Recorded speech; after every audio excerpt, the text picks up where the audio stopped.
प्रिय विद्यार्थियों, लास्ट के वीडियो में हम लोग ने जो न्यूमेरिकल सॉल्व किए थे वो कूलाम के नियम पर आधारित थे और आवेश के अध्यारोपण के सिद्धांत पर आधारित थे। ठीक है, आज हम उसी क्रम में और आगे न्यूमेरिकल्स देखते हैं। आज के जो हमारे आंकिक प्रश्न होंगे वो वैद्युत क्षेत्र की तीव्रता का फार्मूला क्या होता है। वैद्युत क्षेत्र तीव्रता किसी पॉइंट पर होती इक्वल F/Q0 और बिंदु आवेश के कारण किसी बिंदु पर कितनी होती, वो होती E बराबर 1/4πε0 के Q/r²। ठीक है, दो ध्रुव आघूर्ण P इक्वल क्या होता है Q×2L और वॉल्यूम का आघूर्ण टाउ बराबर P sin थीटा होता है। दो ध्रुव के कारण अच्छी स्थिति में वैद्युत क्षेत्र की तीव्रता कितनी होती इक्वल 1/4πε0 के 2P/r³ और निरक्षी स्थिति में कितनी होती है 1/4πε0 P/r³। ठीक है, तो देखते हैं आज इन्हीं फार्मूलों पर आधारित कुछ न्यूमेरिकल्स सॉल्व करते हैं। देखिए, न्यूमेरिकल एक स्थान पर 1000 न्यूटन प्रति कूलाम का वैद्युत क्षेत्र पूरब की ओर है। इस क्षेत्र में ऐसी वस्तु स्थित है जिस पर 10⁶ इलेक्ट्रॉनों की अधिकता है। वस्तु पर लगने वाले बल की दिशा तथा परिमाण ज्ञात कीजिए। ठीक है, ये क्वेश्चन क्या कह रहा है कि एक वस्तु पर, क्वेश्चन 1 हमारा क्या कह रहा है कि एक वस्तु जो है एक स्थान पर 1000 न्यूटन प्रति कूलाम का वैद्युत क्षेत्र, देखिए कितना है 1000 न्यूटन पर कूलाम और ये किधर है पूरब की ओर है। ठीक है, इस वैद्युत क्षेत्र में एक ऐसी वस्तु रखी है जिस पर 10⁶ इलेक्ट्रॉन 10⁶ इलेक्ट्रॉनों की क्या है कमी है।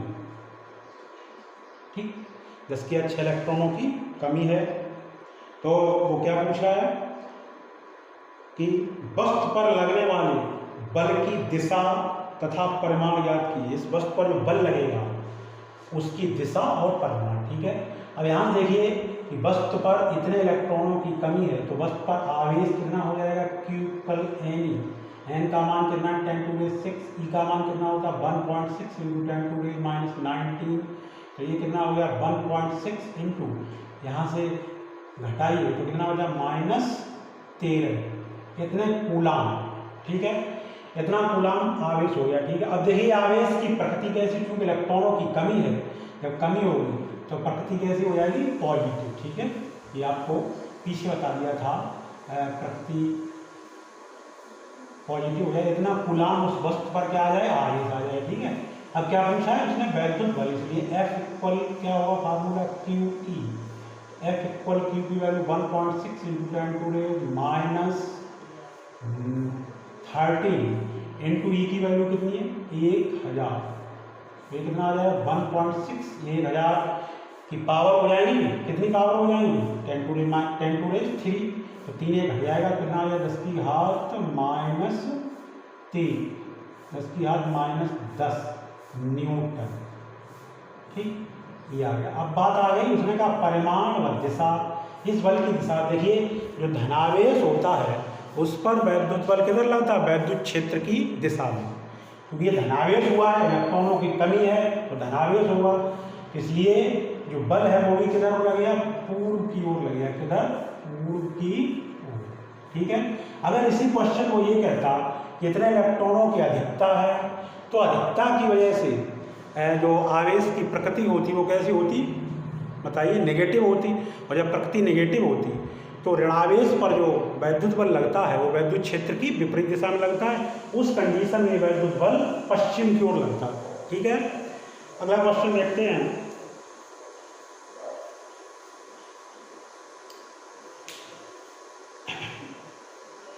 अगला क्वेश्चन ये है कि 5 × 10⁻⁸ कूलाम बिंदु आवेश से कितनी दूरी पर वैद्युत क्षेत्र की तीव्रता 450 वोल्ट प्रति मीटर होगी। ठीक है, हमारे पास बिंदु आवेश है जिसका परिमाण कितना है 5 × 10⁻⁸ कूलाम। ठीक है, कितना है हमारे पास given that Q equal 5 × 10⁻⁸ coulomb. ठीक, इस बिंदु आवेश के कारण इसे किसी दूरी पर जो वैद्युत क्षेत्र उत्पन्न होता है वो कह रहा है कि 450 न्यूटन पर कूलाम होता है। तो डिस्टेंस बताइए। ठीक है, हर मेथड पे एक एक न्यूमेरिकल्स एक एक आपको लगभग आपको आइडिया दे देते हैं। फिर आपको जितने ज़्यादा न्यूमेरिकल करोगे, जितना आप अभ्यास घर पे करोगे, उतने आपके अच्छे से समझ में आएंगे। ठीक है, तो मैं आपको थोड़ा गाइडलाइन देता जा रहा हूँ। आर इक्वल ये आपको निकालना है। कौन सा फार्मूला लगाएंगे? देखिए, बिंदु आवेश के कारण वैद्युत क्षेत्र की तीव्रता, ऐसे यहाँ पे यूजिंग फॉर्मूला, कौन सा फार्मूला यूज करोगे? E equal 1/4 pi epsilon into q upon r square.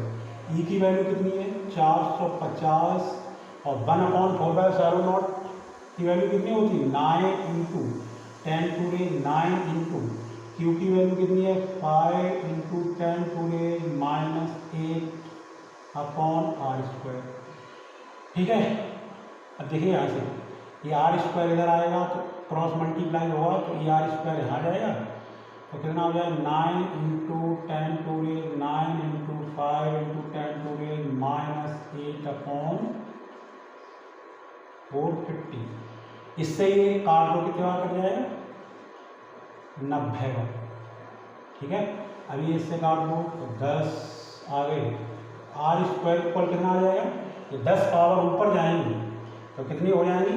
देखिए ये 10⁻⁹ इंटू ये भी ऊपर जाएंगे तो माइनस की हो गई तो माइनस की 8, ये भी माइनस की 9 हो गई।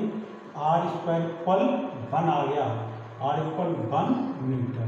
इसका मतलब 1 मीटर की दूरी पर वो जो बिंदु आवेश है वो बिंदु आवेश से 1 मीटर की दूरी पर इतनी तीव्रता उत्पन्न होगी। ठीक है, नेक्स्ट देखिए।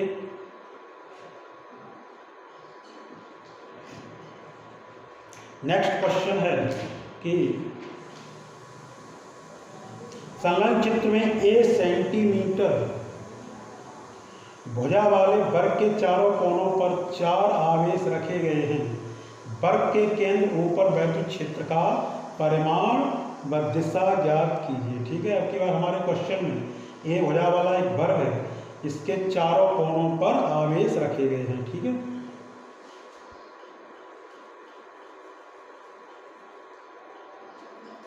देखिए क्वेश्चन 3 में क्या है? एक वर्ग है, हम बनाएंगे स्क्वायर है। वर्ग तो आप लोग जानते ही होंगे, वर्ग है जिसकी चारों भुजाएं समान हो। वर्ग कहलाता है प्रत्येक एंगल भी 90 डिग्री का हो।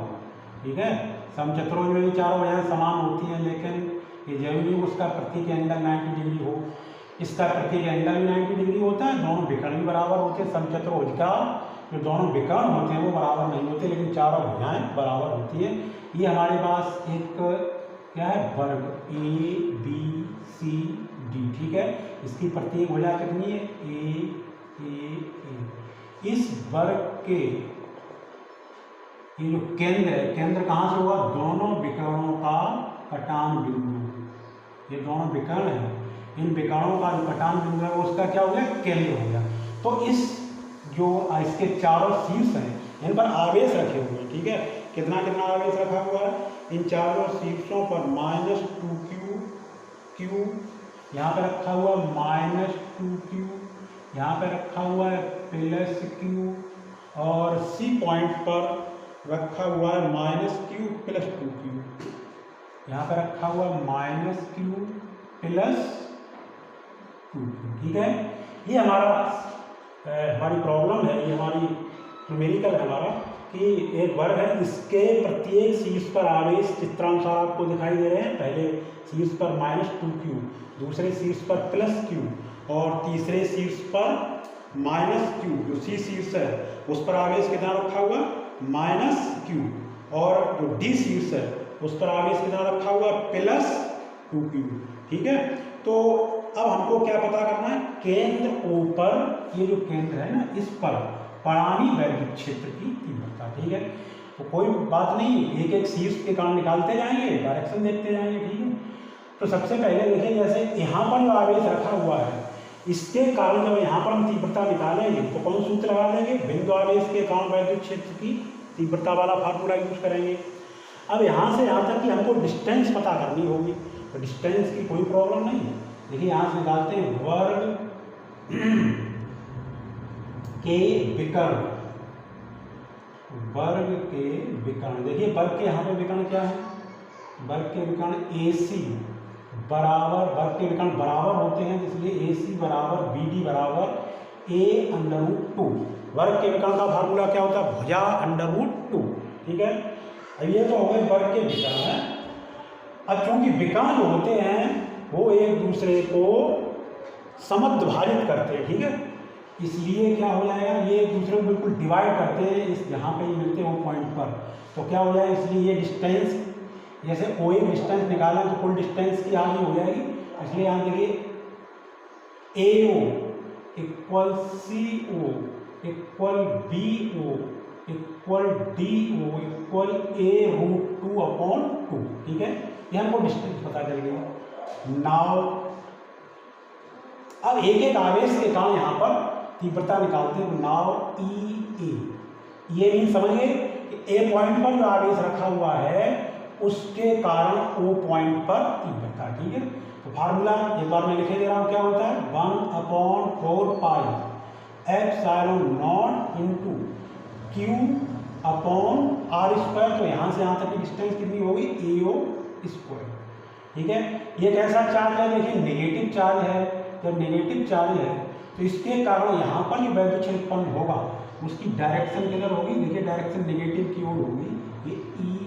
ठीक है, इधर को इसकी डायरेक्शन हो जाएगी, इस आवेश के कारण यहाँ पर वैद्युत क्षेत्र उत्पन्न होगा उसकी। ठीक है, तो अब ये कितना हो जाएगा 9 × 10⁻9 इंटू Q की वैल्यू कितनी 2Q।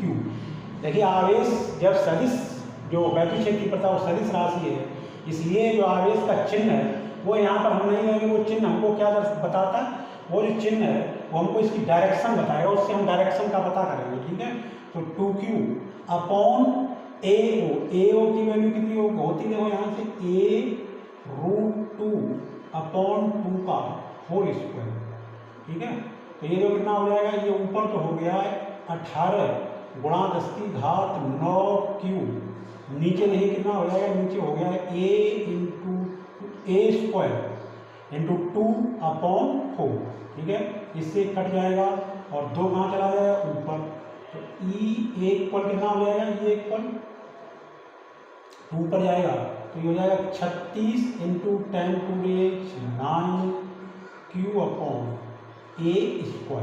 ठीक है, इतना वैद्युत क्षेत्र आया, किसके कारण, जो पॉइंट A पर चार्ज रखा था उसके कारण आ गया इतना। ठीक है, अब हम निकालते हैं कि इसी प्रकार देखिए एक तरफ से चलो चलते जाए, चाहे इधर से चल लो चाहे इधर से चल लो है। अब देखिए नाउ EC इक्वल, थोड़ा इसको और अगर सॉल्व कर दें तो ये क्या हो जाएगा A/√2।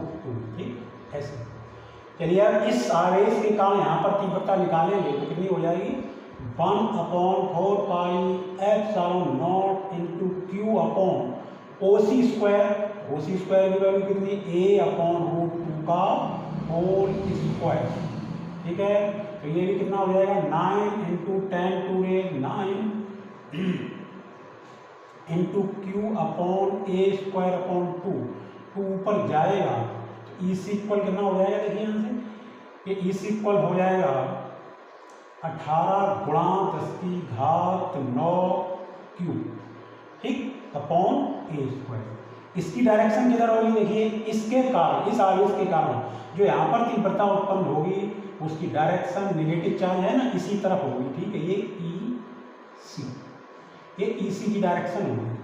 चाहो तो यहाँ पे हम ये देख लें कि देखिए कि जो EC और EA है, इन दोनों की डायरेक्शन एक दूसरे का अपोजिट है, एक दूसरे के कैसी विपरीत हैं और समांतर भी हैं, तो इसलिए इसका नेट यहाँ से प्रणामी निकाल देते हैं इनका दोनों का। ठीक है, इसका ठीक है, तो इसका प्रणामी यहाँ से निकाल देते हैं।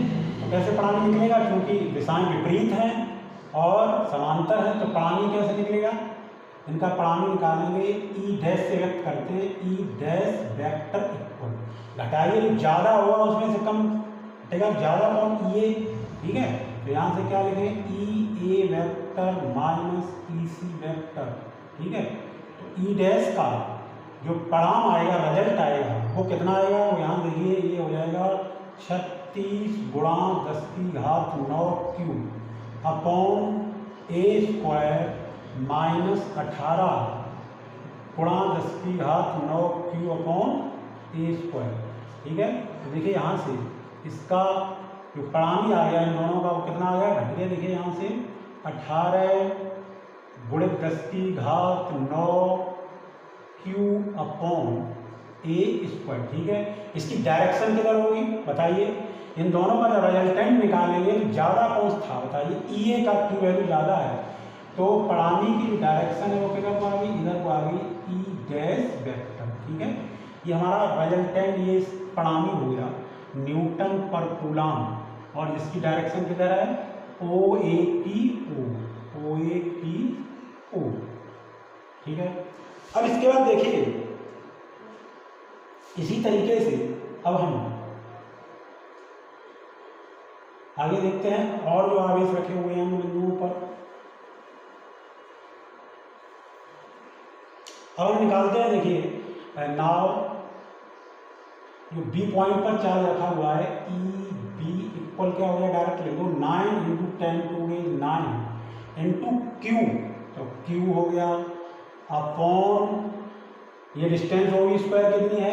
ए अपॉन √2 का होल स्क्वायर। देखिए ये भी कितना आ जाएगा? इसी तरीके से उसका परिमाण इसके बराबर आ जाएगा। ये है कितना आ जाएगा? ये आ जाएगा 18, ऊपर 2 यहाँ से खुलेगा, जो ऊपर जाएगा तो हो जाएगा 18 गुणित 10 की घात 9 क्यू अपॉन ए स्क्वायर। ठीक है, ये किसकी डायरेक्शन आ गई? ई बी, सॉरी ये ई बी का परिमाण आ गया। अब ई बी की जो डायरेक्शन होगी, देखिए ये पॉजिटिव चार्ज है, तो पॉजिटिव चार्ज के कारण यहाँ पर जो वैद्युत क्षेत्र उत्पन्न होगा उसकी डायरेक्शन किधर होगी? जो डायरेक्शन होती है पॉजिटिव चार्ज से दूर, तो इधर को हो जाएगी, इधर को किसकी? ई बी की डायरेक्शन। ठीक है, अब हम निकालते हैं इसके कारण।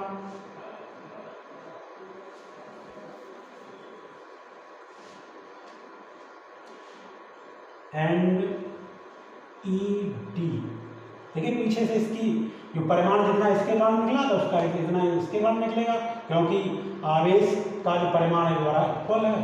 तो ये कितना हो जाएगा? 36 गुणा 10 की घात 9 क्यू अपॉन ए स्क्वायर, और इसके कारण डायरेक्शन होगी वो किधर हो जाएगी? इधर को हो जाएगी, ई डी।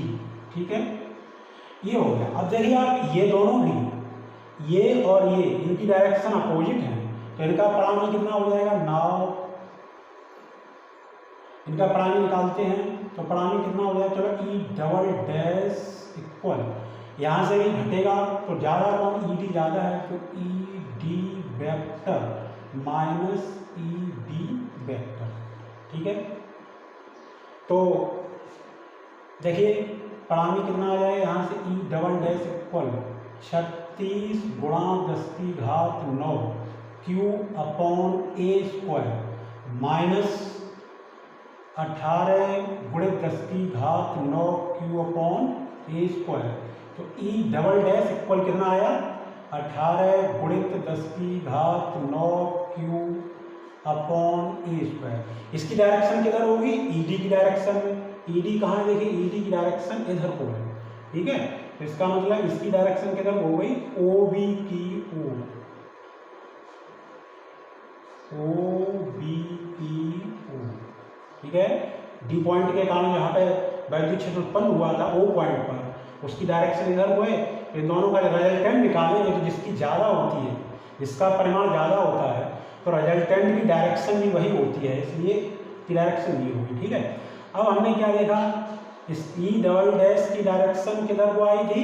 ओ बी की ओर, और ई डैश की डायरेक्शन किधर को आई? ओ ए की ओर। देखिए ये लिखा हुआ है ओ ए की ओर, इसकी इधर को आई और इसकी इधर को आई। ठीक, अब देखिए इन दोनों का हमें परिमाण निकालना है, तो ये एंगल कितना होता है? ये एंगल 90 डिग्री का होता है। बर्फ के जो विकर्ण होते हैं एक दूसरे को समकोण पर समद्विभाजित करते हैं, ये एंगल 90 अंश का होगा। ठीक है, तो अब देखिए इनका परिमाण निकाल देते हैं, इनका रिजल्टेंट निकाल देते हैं।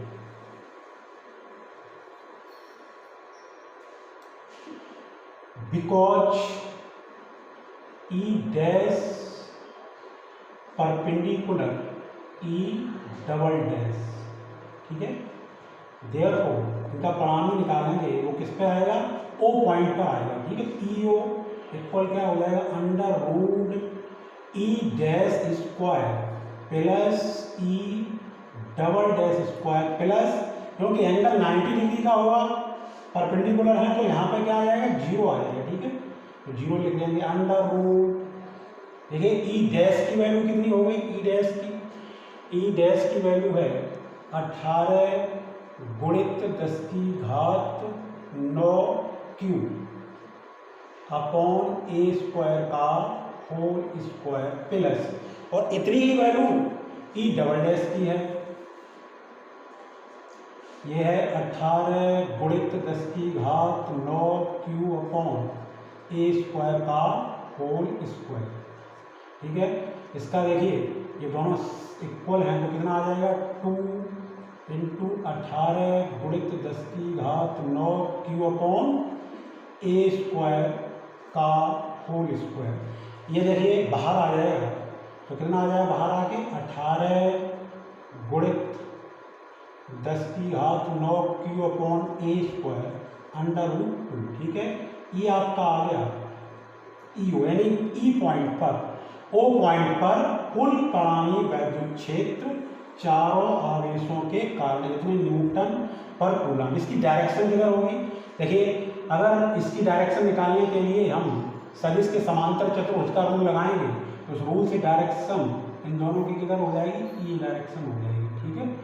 यानी आप देख सकते हैं या तो ए डी या बी सी के समांतर, किधर हो जाएगी, बी सी के समांतर, ठीक है।